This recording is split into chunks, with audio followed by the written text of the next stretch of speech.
今日教會慶祝耶穌聖心節，不論係早期耶穌顯現俾聖妹加利大修女，或者近期嘅慈悲耶穌聖心喺波蘭，同樣都講出一個重要嘅信息，就係提醒我哋人類應該遠離一切嘅罪惡，唔好因罪而傷害耶穌聖心，讓我哋能夠多做補贖、守齋、祈禱嘅工作，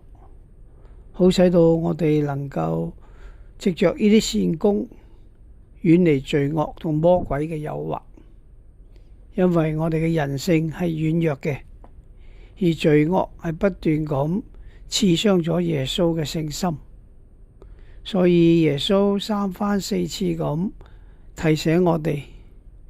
使到我哋能夠真真正正咁以愛還愛，喺愛內去除一切嘅罪惡，得到耶穌聖心嘅祝福